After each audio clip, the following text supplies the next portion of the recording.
So, the hospital raid didn't go so well.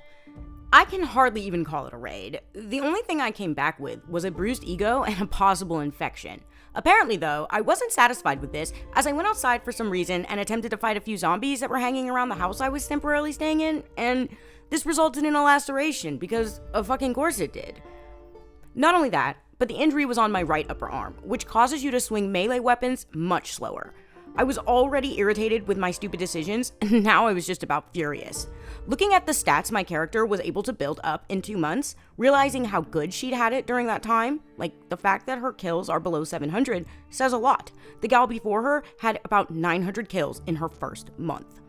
This survivor pretty much got to live the cushy lifestyle. I guess a little hardship wouldn't be horrible, except hardship in this case could mean zombification. I needed to get my survivor home so she could eat, rest up, and hang out with her gnome, especially since she has the prone to illness trait.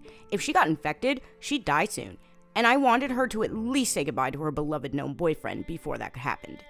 I got her to sleep, then headed back to base. Pulling up to my house and walking back through those gates empty-handed was a bit embarrassing, but hell, this game is full of fucked moments, so I got over it and began my road to recovery. A hallucinated alarm went off when I walked through my garage, causing me to panic for a split second until I realized that wasn't possible. Not only that, but it was a painful reminder that I didn't succeed in my mission.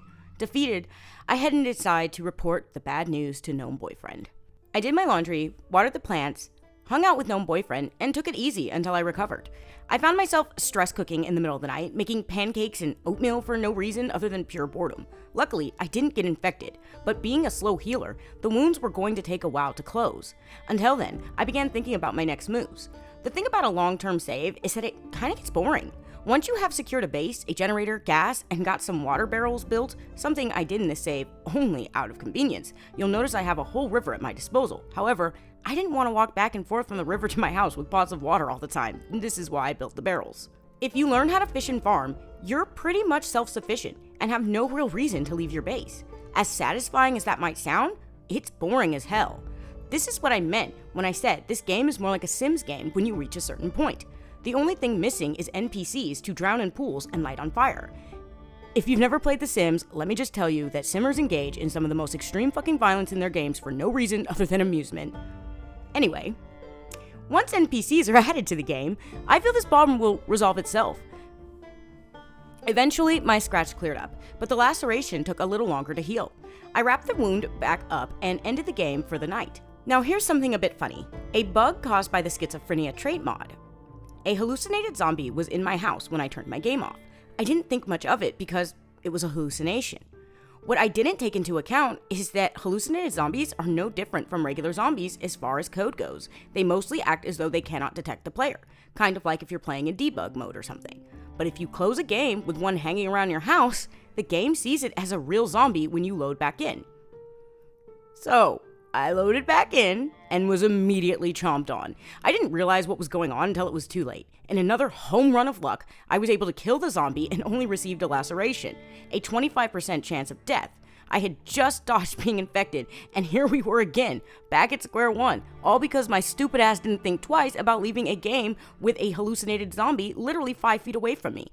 I didn't get to record this incident, but you can see the bloodstain on my floor right here. I was pretty miffed, but I figured I needed to take care of things around the house, so it wasn't so bad.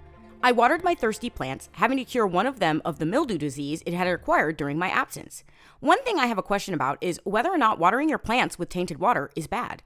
I tried to check online, but didn't find a definitive answer for this. However, I noticed a couple of my plants got some kind of wild water fungus disease once.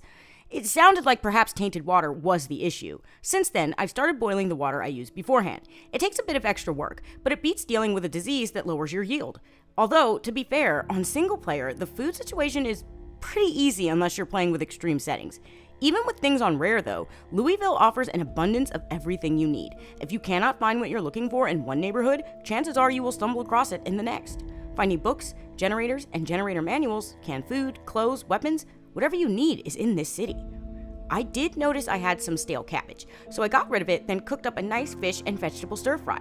Cooking in this game is quite enjoyable, and preparing meals for later is satisfying as hell. And by the way, you can use stale ingredients in meals. I just didn't feel like doing it because, like I said, I kind of have an abundance of food. Sometimes I find myself whipping up meal after meal, then refrigerating or freezing them for later. This is especially useful in runs where you know you're going to be taking on hordes.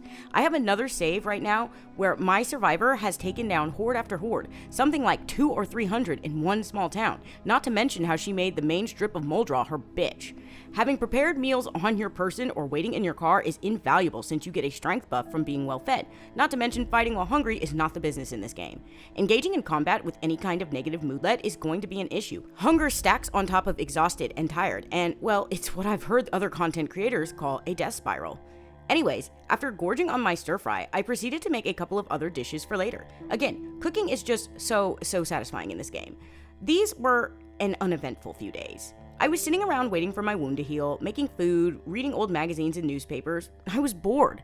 I started looking around my base at whatever books I had, realizing pretty quickly that I could get a skill multiplier if I had First Aid Volume 2. This gave me a goal, and I knew of 2 places relatively close to me that could have the book I needed. Our survivor got her gear ready and took off.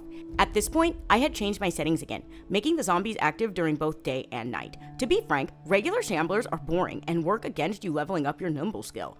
It's nice to make life easier, but the combat isn't satisfying after a while. Having said that, I was getting confident, something you should never do in this game. I remember pulling over on the side of the road simply to take care of a horde that was nowhere near my base. I could have just kept driving, but instead, I hopped out the car and engaged. My long blunt was serving out one-hitter quitters, which is probably why I was so gung-ho about getting into combat. This risky business almost got me another wound, but luckily I got out of the way on time. I took care of that horde and returned to the road.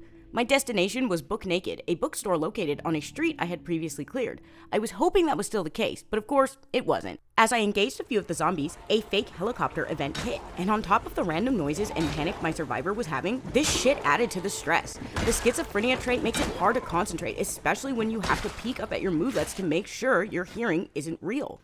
As many of you know, one wrong move will cost you an entire run. These distractions were making combat that much harder, and I already have a difficult go of it. I really do not need any more bullshit to deal with. After getting rid of the small horde, I headed into the bookstore, finding what I came for quickly. I searched around a little bit more, not realizing the faint sound of an alarm going off was happening in the game. I honestly assumed it was a real hallucination, like in my head, not my survivor's, and I just kept it moving. It wasn't until I walked by the windows and noticed the zombies migrating upwards that I realized that alarm was very much real, and my stupid ass had walked right in front of the windows, letting them all see me. Had I stayed by the shelves, or even stayed crouched, I don't think they would have seen me, and I could have got out of there. I had to sit there for a moment and give myself what for. This was a very shit situation that could go from bad to worse in a matter of seconds. I had the book I came for, my car was running, I just needed to get past this mini horde and drive off. Easy breezy, beautiful cover girl, right? Well, I broke the window and hopped out, assuming the guy who stood by my car was a hallucination. And guess what? He wasn't. I took out the nearby zombies and fled to my vehicle, not realizing I had auto walk on, which somehow makes it so you can't get in your fucking car. That's very dumb, but instead of crying about it, I moved away and turned auto walk off.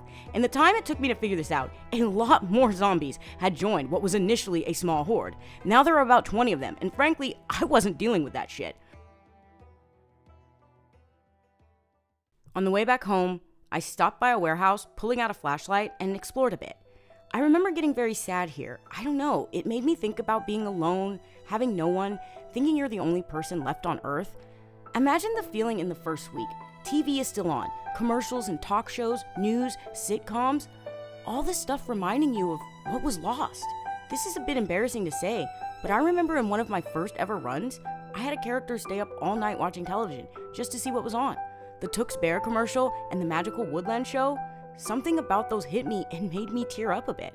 All I could think about was that the world my survivor lived in no longer had children, and possibly never would again.